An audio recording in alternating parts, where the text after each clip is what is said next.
Okay, welcome to Creative Expedition number 3. Topic today is creative protection. Thank you all for being here. So the purpose of LionSong in general is to connect the tools and practices of expressive arts therapy with the spiritual awakening journey and process, also known as ascension. And my goal with LionSong is to facilitate experiences for others where we can all have a safe encounter with our own creativity, our life force, because it's not always safe. It's not always possible for us. Expressive arts is using all of the arts channels and possibly mixing them together. So you probably know art therapy. It's like that, but it's also art therapy, dance therapy, music, writing, and at times blending it together. And the benefits of using the arts are many, in my opinion. One thing is that it's fun. So it can bring out natural pleasure of creativity and enjoyment of life, which, as we were just acknowledging, life is hard enough. So in my opinion, if there's something we can do practicing our creativity to create organic pleasure, like reward circuits going in the brain, it's like exercise, physical exercise is very good for human beings.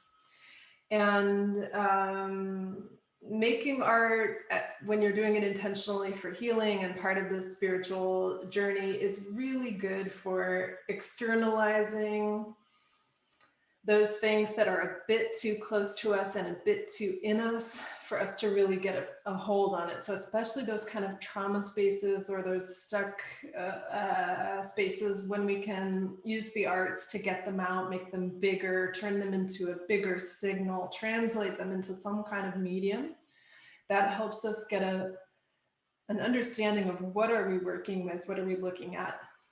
And I don't know about you, but I'm not always able to clearly perceive in higher sense perception if I use some arts materials and turn it into an image or, express some of the qualities of the thing, that becomes a bit clearer of like, oh, this is clearly, bad, or this is clearly, has this kind of energy in it. And that can be helpful for fumbling along on the journey of awakening. And overall, expressive arts, in the way that I use it, and I believe other people too, it's not special to me, but it has both the receptive and kind of the active doer aspects. So when you think about that in the spiritual context, expressive arts can be used in a meditative way and like receiving, perceiving, getting better at receiving messages, let's say from our avatar self or from source, or whoever we're trying to tune into. We can use the arts to record, to jot it down, to get a picture of what is it that we're receiving, which helps with the embodiment process, and overall just for the little self, everyday personality, to have a little more context of what is going on, what am I experiencing. The arts can help us get a picture of it in the receiving channel. And it can also be more like the prayer side, where we're communicating back to source. So we can make images, we can do things that represent a wish or an intention. So if you think of the scale of, when we're communicating with source, it can be, seeing, sensing something. It can be that we're also imagining something, or we're intending, or we're creating, we're speaking to. So receiving and also communicating backwards. So our arts are good for both things. And I hope to just share little simple tools here that we can all use for this, as I mentioned, not so easy journey through life. Today's theme is creative protection. So that both means protecting your creativity, so the protection that you might need for your creativity. And it also means just creatively working with the topic of protection in general. So creativity is when we are in the creative mode. When we are flowing, we're receiving inspiration and we're responding in form in some way or another, writing, moving, drawing, whatever. When we're doing that, when we're being creative, we are having a very intimate experience with ourselves, sometimes with others if we're co-creating, and in my opinion, also with source. That it's a relationship builder between the little flame and the big flame. So little flame and big flame being, the source, biggest spirit self, little flame being, us in our smaller lives. And when we are being creative, we are creating communication between those two aspects.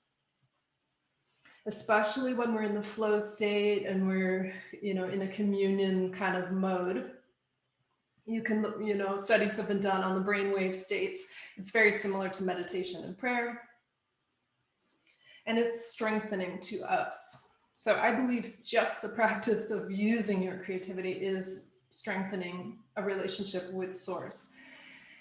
Therefore, for that reason, in my opinion, it is heavily opposed by those negative forces that are not keen on us recovering our relationship with ourselves, with other people, and with source. So anyone who's trying to separate the human beings and keep them traumatized and keep them isolated and alone is going to be an enemy of creativity, because the creative force, like nature, always unifies and connects and brings everything into kind of an organic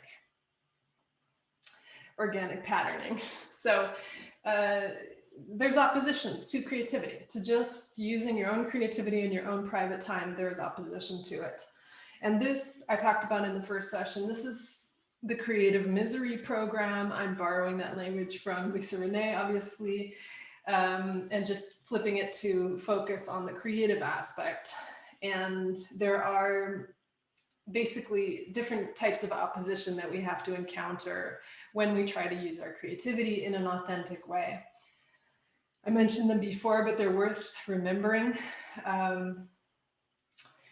So one is this kind of superiority, inferiority, so classic ego and hierarchy idea that certain artists are better than others, or if you have a talent or a skill or a certain kind of voice, that's better than somebody else's creativity, all that kind of nonsense, that divide and conquer, putting us in hierarchies and comparisons. Another one is basically just embedding the creative experience with different kinds of trauma and shaming. So you can probably remember in your own life times when you were just kind of being yourself, shining out in the world, and some kind of traumatic experience or shaming experience happened, such as being told that you're not good enough, or your dance is stupid, or whatever, you can't sing because you don't have a good voice, or whatever, all these sorts of shaming, suppressive things that are very shocking to the system. Those are unfortunately still, for the most part, embedded in us. And, as we expand into using our creativity, sometimes we need to meet those experiences again, work through them. The other thing that can happen is that you get co-opted or groomed to be a special kind of artist, or an artist that's used for ritual purposes. So we know this in Hollywood, there's actors, there's pop singers, and these people run the, maybe they're talented and, considered all right and acceptable by the establishment because they have a certain kind of voice or whatever. Those people are placed under enormous pressure to basically support the messaging and the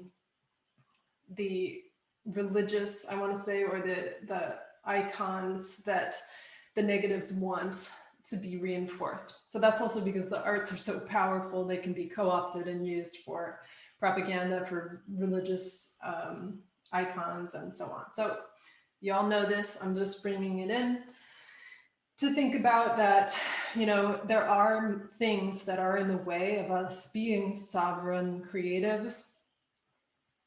In my experience, it's not that easy, but it is also wonderful to use your creativity, and it is a valid and very helpful, meaningful, fulfilling path to source, and a way to connect and get through the ascension process a little easier.